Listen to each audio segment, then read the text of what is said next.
Irmãos amados, mais uma vez, com a graça e a permissão do Senhor, vamos fazer aqui uma nova estudo da Palavra de Deus.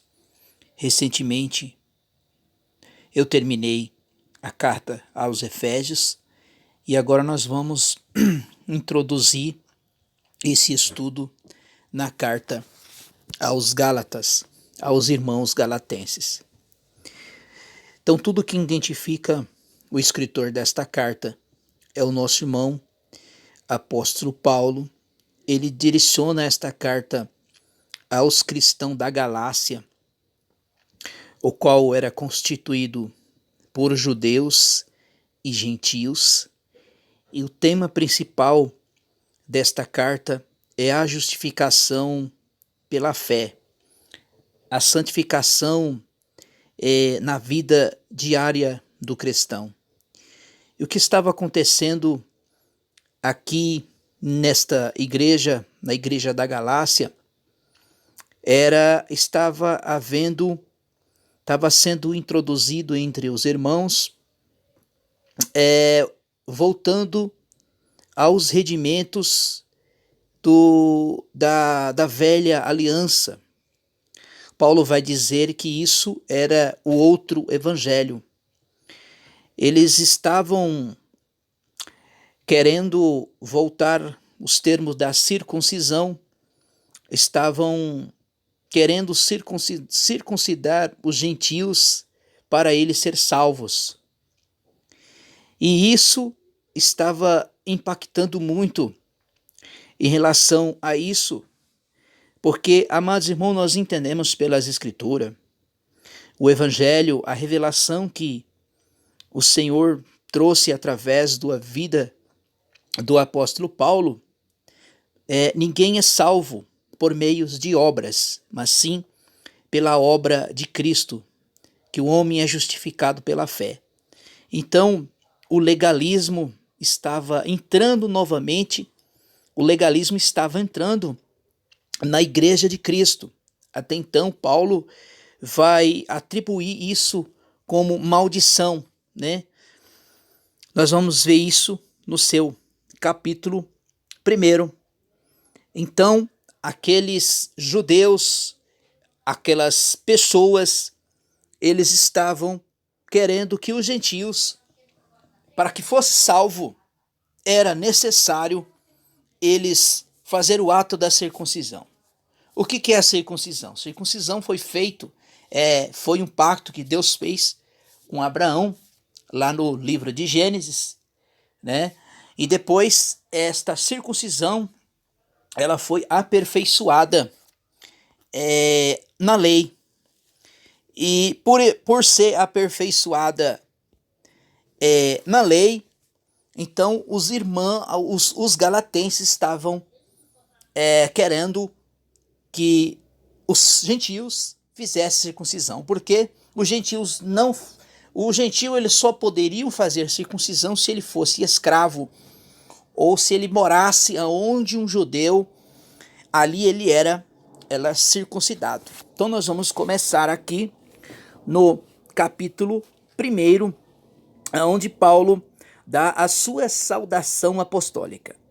Se nós repararmos nas cartas paulinas, Paulo sempre inicia com uma saudação e termina com uma saudação apostólica. Então diz assim a palavra de Deus: Paulo, apóstolo, não da parte de homens, e nem por homem algum, mas por Jesus Cristo, por Deus o Pai, que ressuscitou entre os mortos.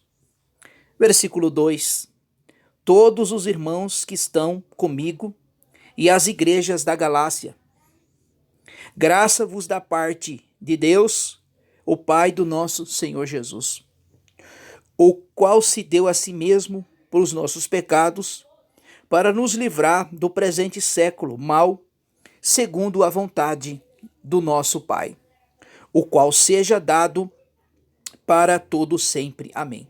Então nós vamos entender aqui que esta igreja da Galácia, os galatenses, eles foram evangelizados pelo apóstolo Paulo.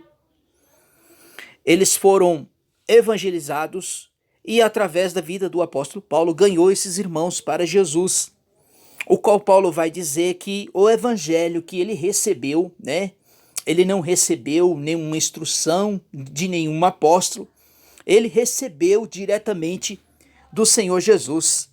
E aqui, a partir do versículo 6, Paulo ele vai falar do outro evangelho. Que outro evangelho? É o evangelho que é pregado por aí, tem um outro evangelho, que o homem é salvo por meio de obras. Esse é o outro evangelho. Versículo 6, olha que coisa maravilhosa.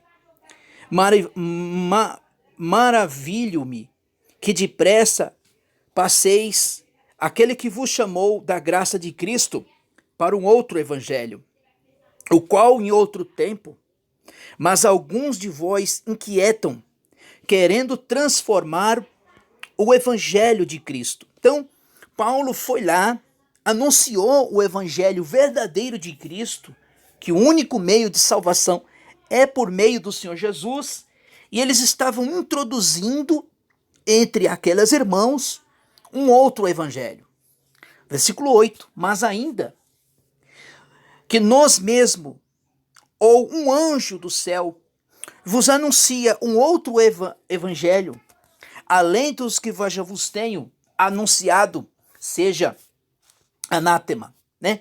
O que Paulo está querendo dizer? Ainda que um anjo do céu desça aqui no nosso meio fisicamente e vos anuncia um outro evangelho, além do que já está posto, primeiramente, os anjos não foram chamados para anunciar o evangelho.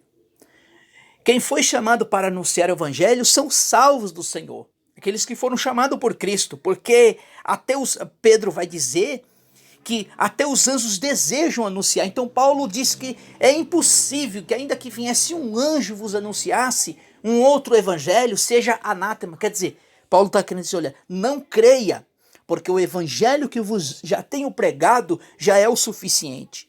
Versículo 9. Assim como já dissemos, agora, de novo, vos digo que se algum de vos anunciar um outro evangelho, além do que já recebeste, seja anátema. Irmãos, o termo da palavra anátema é seja amaldiçoado ou amaldiçoado. Porque, persuando eu agora homens ou Deus, ou procuro agradar os homens, porque se eu tivesse ainda que agradar os homens, não seria servo de Cristo.